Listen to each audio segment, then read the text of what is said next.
कैसे आप सभी लोग। उम्मीद करता हूँ आप सारे लोग अच्छे और स्वस्थ होंगे। माय डियर स्टूडेंट्स, मैं लालजीत यादव आप सभी का Kirtiman academy official YouTube channel पर स्वागत करता हूँ। और एसएससी सीजीएल टियर 1 के लिए हम आपके 70 दिन के संग्राम के साथ जो रीजनिंग की क्लास आपके लिए जा रही है, उसमें आज एक नए और बेहतरीन लॉजिकल रीजनिंग के टॉपिक कथन और निष्कर्ष यानी स्टेटमेंट एंड कंक्लूजन 70 डेज संग्राम के अंतर्गत आज मैं डे 5 में आपके साथ उपस्थित हूं। तो आप सारे विद्यार्थी जल्द से जल्द मेरे साथ जुड़िए और इस एक बेहतरीन टॉपिक के बारे में अध्ययन करिए। इसमें हम आपका कोई भी समय गंवाए बगैर सीधे पॉइंट पर आएंगे, एक एक बात को समझाते हुए सवाल को करेंगे। और अगर आपने पूरी वीडियो को कंप्लीट देखा है तो आपको परीक्षा में हूबहू वैसे ही प्रश्न मिलेंगे जैसा हम आपको क्लास में करवा रहे हैं। तो प्रिय विद्यार्थियों, जल्दी से आप वीडियो को लाइक करिए, कमेंट और शेयर जरूर करिए। भाई आप लोग थोड़ी शिकायत रहती कि आप तमाम विद्यार्थियों तक शेयर नहीं करते, क्योंकि पढ़ने वाले विद्यार्थी इधर उधर तैयारी कर रहे हैं। आप उनको सही चीज़ सही जगह पर पढ़ने के लिए कम से कम वीडियो को शेयर कीजिए। चलिए भाई, हम आज आपके लिए बेहतरीन टॉपिक स्टेटमेंट, तो स्टेटमेंट एंड कंक्लूजन के अंतर्गत यानी कथन और निष्कर्ष में जो आपको सवाल जवाब लेके आ रहे हैं। पहले तो आपको ये बता दें कि वास्तव में यहाँ पे कथन का क्या मतलब, निष्कर्ष का क्या मतलब है। बच्चों, किसी भी विषय के संदर्भ में दी गई अभिव्यक्ति, तो किसी भी विषय के संदर्भ में दी गई अभिव्यक्ति, वास्तव में ये अभिव्यक्ति ही कथन या स्टेटमेंट कहलाती है। और कथन के आधार पर अनुमान के द्वारा कथन में सन्निहित या छिपे हुए यथार्थ या फैक्ट यानी जो फैक्ट तथ्य हैं स्थापित कर दिए जाए, वही निष्कर्ष कहलाते हैं। चलिए भाई, इसके बाद हम सीधे टॉपिक पर आएंगे और इसके सवाल जवाब के लिए आपके साथ हम बातचीत करेंगे। देखिए, ये डायरेक्शन आप लोगों का है। इसमें ये लिखा गया कि डायरेक्शन के अंतर्गत कि ये कह रहा है कि निम्नलिखित प्रत्येक प्रश्न में आप सभी बच्चों को 2 कथन जिसके नीचे 2 निष्कर्ष फर्स्ट और सेकंड दिए गए हैं, दोनों कथन सर्वज्ञात तथ्यों से मेल ना रखने वाले हों, आप चिंता ना करें, फिर भी आप उन दोनों कथनों को सत्य मानने हो। 2 चीज़ आया कि चाहे उनका सच्चाई से भले ही कोई रिश्ता ना हो, लेकिन हर कथन को सत्य मानकर आपको निष्कर्ष देना है। बच्चे एक बात बता दूं कि टॉपिक देखने में उन टॉपिक के जैसे नहीं लग रहे जैसे आप कोडिंग डिकोडिंग रिश्ता वगैरह करते हो। उधर सभी बच्चों की आदत, इधर ये हिस्सा सभी का कमज़ोर है। हमने एक रणनीति के तहत कि हमारा विद्यार्थी हमेशा सबसे अलग रहा, इस बार भी अलग रहेगा। तो मेरे कीर्तमान की कीर्ति, आपको बता दूं कि इन सब में थोड़ी मेहनत करके पूरे नंबर लिए जा सकते हैं। तो बस ध्यान से मेरी पूरी क्लास को आप समझना, देखना आप कितना शानदार इस बार टियर 1 में करके आओगे। और ये टॉपिक टियर 1 में थे सारे क्वेश्चन, प्लस टियर 2 के लिए मैं अलग से सवाल कराऊंगा टियर 1 के बाद। ये सवाल भी काम आएंगे और वो सारे भी आएंगे। मैं आपका निर्देश पढ़ रहा था, तो इसमें कह रहा था कि चाहे वो जैसा कथन हो, लेकिन आपको हर कथन को सत्य मानना है। इसके बाद दिए गए निष्कर्षों में से कौन सा कथनों के आधार पर तर्कसंगत, किसके आधार पर, कथनों के आधार पर तर्कसंगत है, इसका निष्कर्ष करना है। कहता अगर केवल पहला तर्कसंगत होगा तो आंसर ए देना, दूसरा होगा तो बी देना, अगर दोनों निकले तो सी देंगे, अगर दोनों ही गलत हो जाएंगे तो हम क्या करेंगे, डी को उत्तर चुनेंगे। आइए पहला सवाल देखते हैं। शानदार, शाबाश मेरे शेरों, मेरे साथ कोशिश करो। आपका कथन ये है कि कुछ चपरासी निर्धन होते हैं, यक्स निर्धन है, ये इनका स्टेटमेंट है। अब इसके बेस पर ये कह रहे हैं कि यक्स चपरासी है। दूसरे में इनका ये कहना है कि यक्स का परिवार बड़ा है। आप बताओ कि कुछ चपरासी निर्धन होते हैं, तो कुछ के बारे में कहा गया है, कुछ कंफर्म नहीं है। यक्स एक व्यक्ति विशेष का नाम है, तो व्यक्ति विशेष के बारे में पूरी कॉन्फिडेंस के साथ ही नहीं कहा जा सकता कि वास्तव में वो फला व्यक्ति निर्धन ही है, यानी पहला निष्कर्ष गलत है। यक्स का परिवार बड़ा, इसका कथन से कोई संबंध नहीं है। जब दोनों निष्कर्ष ना निकलेंगे तो ऊपर विकल्प हम लोग पढ़ के आए, चौथा दोनों निष्कर्ष ना निकलने के केस में विकल्प डी आपका करेक्ट आंसर होगा। समझ में आ रहा सबको? चलिए भाई, अगला क्वेश्चन देखिए। बहुत बढ़िया। कहते हो कथन मंत्रीगण अपनी कार में जन समारोह में आए, ये आपके एसएससी का ही पूछा सवाल है, एसएससी सीजीएल का ही है।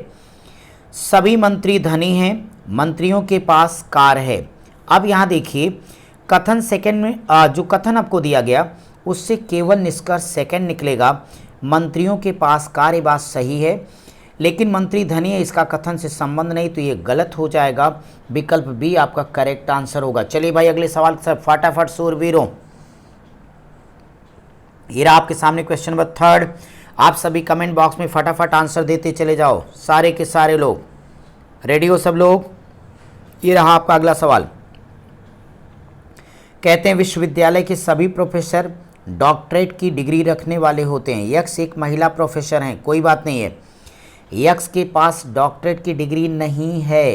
कथन से इसका कोई संबंध नहीं है, क्यों कहा गया विश्वविद्यालय के सभी प्रोफेसर डॉक्टरेट की डिग्री रखने वाले होते हैं। चूंकि यक्स एक महिला प्रोफेसर हैं तो उसके पास भी डॉक्टरेट की डिग्री होगी, क्योंकि विश्वविद्यालय के सभी लोगों के पास डॉक्टरेट की डिग्री है, ये कथन में कहा गया।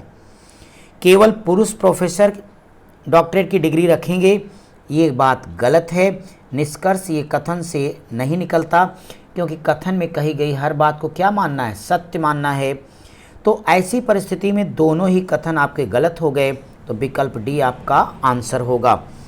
मैं आप सबका शानदार अगला क्वेश्चन आपके सीजीएल का, सारे सीजीएल के पूछे गए प्रीवियस ईयर के क्वेश्चन है बच्चों।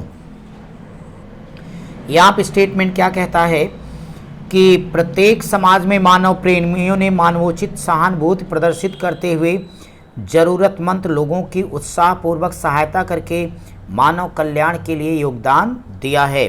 बहुत बढ़िया। धनी लोग मानव प्रेमी होते हैं, इसका कथन से कोई संबंध नहीं, तो गलत हुआ। गरीब लोग मानव प्रेमी के रूप में काम नहीं कर सकते, इसका बच्चों कथन से कोई संबंध नहीं है। दोनों निष्कर्ष गलत, विकल्प डी हो जाएगा। चलिए मैं आपके नेक्स्ट क्वेश्चन के बारे में बात करूंगा, तो आप सारे के सारे लोग फटाफट अगले क्वेश्चन की तरफ बढ़ते हुए जवाब दीजिए। 5वां सवाल, शानदार क्वेश्चन, सीजीएल मैट्रिक लेवल। कहता है कथन में जब वर्षा होती है प्रायः यक्ष बाहर नहीं जाता। यक्ष बाहर गया, कोई बात नहीं। पहला निष्कर्ष वर्षा नहीं हो रही है। भाई जाहिर तौर पर जब वर्षा होती है तो यक्ष बाहर नहीं जाता। अगर वो इसका मतलब यक्ष बाहर गया अगर, तो वर्षा नहीं हो रही है, कथन निष्कर्ष क्या होगा, सही होगा। लेकिन यक्ष को बाहर कुछ आवश्यक कार्य निपटाना है, ये बात कही जाए तो इसका कथन से कोई भी संबंध नहीं होगा। इस नाते पहला सही होगा। करेक्ट आंसर ऑप्शन आपका ए हो जाएगा। अगला क्वेश्चन देखेंगे हम। अगर हम आपसे अपने इस क्वेश्चन के बारे में बात करते हैं तो कहता है कथन में कि पाठ्यक्रम इस प्रकार बनाया गया है कि केवल थोड़े से बच्चे पाठ स्वयं सीख सकेंगे। खास पॉइंट है ये। पहला निष्कर्ष ये कहता है बच्चों इस पाठ्यक्रम से पाठ सीखना सभी बच्चों के लिए वांछनीय है। अगर हम बात करते हैं तो पहला वाला निष्कर्ष कथन से नहीं बराबर निकल पाता, गलत है। लेकिन दूसरा, शिक्षक के बिना इस पाठ्यक्रम में पाठ सीखने में कुछ विद्यार्थियों को कठिनाई होती है, निश्चित तौर पर यह सही होगा। विकल्प बी आपका करेक्ट आंसर होगा। अपने सेशन का अगला क्वेश्चन हम देखने जा रहे हैं आपके लिए। तो देखो यहाँ पे क्या है, कहता है कि सभी अमेरिकन अंग्रेजी बोलने वाले होते हैं, कोई एस्किमो अंग्रेजी नहीं बोलता। ठीक है भाई, कहते हैं कि कोई एस्किमो अमेरिकन नहीं है, अच्छी बात है। और बोलने वाले एस्किमो, कोई अंग्रेजी बोलने वाले एस्किमो नहीं है। तो यहाँ पर आप गौर करिएगा तो दोनों निष्कर्ष आपके लिए क्या हो जाएंगे, सही। तो विकल्प सी आपका करेक्ट आंसर हो जाएगा। चलिए भाई अगले क्वेश्चन के बारे में बात करूँगा मैं। माय डियर स्टूडेंट्स, कहता है कि अब भारत में निरक्षरता मंद आर्थिक विकास का मूल कारण है। पहला निष्कर्ष क्या है मेरे भाइयों, विकास और निरक्षरता का सीधा संबंध है। फिलहाल कथन से ये निष्कर्ष नहीं निकलता, तो गलत है। और ये कहता है भारत का आर्थिक विकास मंद है। आर्थिक विकास मंद अगर है तो आपको ये समझना पड़ेगा कि ये वाला निश्चित तौर पे निकलेगा। करेक्ट आंसर ऑप्शन बी हो जाएगा। मैं आपके अगले क्वेश्चन की तरफ चलता हूँ। कहते हैं भाग्य बहादुरों का साथ देता है। अगर भाग्य बहादुरों का साथ देता है, ये बात करेंगे तो आपको समझ में आया कि कथन में कहा गया भाग्य बहादुरों का साथ देता है। निष्कर्ष आप लोग भी ज़रा फटाफट कमेंट करते रहिए भाई। कमेंट करने, वीडियो को लाइक करने में कंजूसी मत दिखाइए। CGL 70 डेज संग्राम के आप शूरवीर हो। तो यहाँ पे अगर मैं बात करता हूँ बच्चों आप लोगों से, तो पहला है खतरा उठाने वाले लोगों की सफलता के अवसर अधिक होते। निश्चित तौर पे बात सत्य है कथन के हिसाब से। कायर कभी भाग्यशाली नहीं होते, है तो बात बिल्कुल सही। तो कायर कभी भाग्यशाली नहीं होते, फिलहाल कथन के हिसाब से गलत है। करेक्ट आंसर ए हो जाएगा। चलिए मेरे शूरवीरों, अपने सेशन का क्वेश्चन नंबर 10, ये शानदार सवाल देखेंगे क्या है इसमें। अगर हम क्वेश्चन नंबर 10 की बात करेंगे आपसे, तो आपको एक बात समझनी पड़ेगी यहाँ पे कि कह रहा है कि कथन में यदि आप एक सुचित्रित कलाकार हैं तो हमारे पास आपके लिए दावे के साथ एक कार्य है। अच्छी बात है, आप सुचित्रित कलाकार हैं। यहाँ पे एक बात बता दूं कि अगर मैं इस क्वेश्चन के संदर्भ में बात करूं, कथन में चूंकि यदि शब्द का प्रयोग किया गया है, इससे यह निश्चित नहीं हो पा रहा कि आप सुचित्रित कलाकार हैं। इस नाते पहले वाले निष्कर्ष की पुष्टि नहीं हो पा रही है, लेकिन हमको एक सुचित्रित कलाकार की आवश्यकता है, ये बात बिल्कुल सही है। करेक्ट आंसर आपका विकल्प बी हो जाएगा। चलिए बच्चों, अब मैं आपके लिए क्वेश्चन नंबर 11 के बारे में बात करूंगा।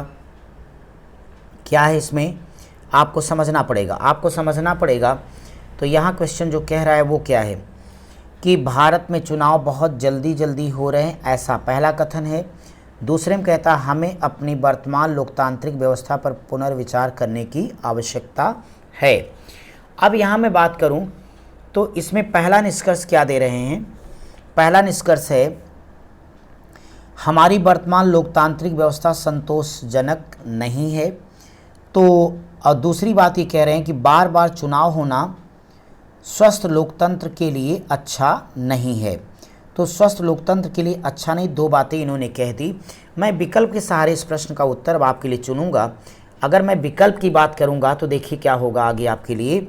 यहाँ पे एक बात आप सभी बच्चों को समझनी होगी कि दोनों के दोनों कथन यहाँ पे जो आपके दिए गए कथन उसके बेस पर निर्देश लागू होते हैं बच्चों। तो निश्चित तौर पे पहला और दूसरा दोनों लागू होगा।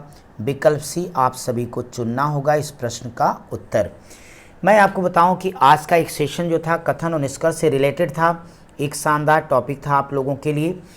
तो मैं चाहता हूं कि अब आप लोग इस पे कमेंट बॉक्स में मुझे करके बताना कि आप कितने सही कर पा रहे हो, क्लास का कितना फ़ायदा आप बच्चों को हो रहा है। और दूसरी बात ये माय डियर स्टूडेंट्स कि मैथमेटिक्स की अगर आपको बेहतरीन तैयारी करने के लिए आप विजिट करिए हमारे दूसरे यूट्यूब चैनल कीर्तिमान एकेडमी पर, जहां गणित की आपकी लाइव क्लासेस रोज़ रात 10 बजे 70 डेज संग्राम CGL के लिए स्पेशली क्लास चल रही है। बाकी उसमें 400 से ज़्यादा वीडियोस पड़ी हैं, आप अपनी सुविधानुसार टॉपिक को देख समझ और पढ़ सकते हैं। हम आपसे CGL के अगले दिन के संग्राम में मिलते हैं कल। तब तक आप सब पढ़ते रहिए, स्वस्थ रहिए, मस्त रहिए।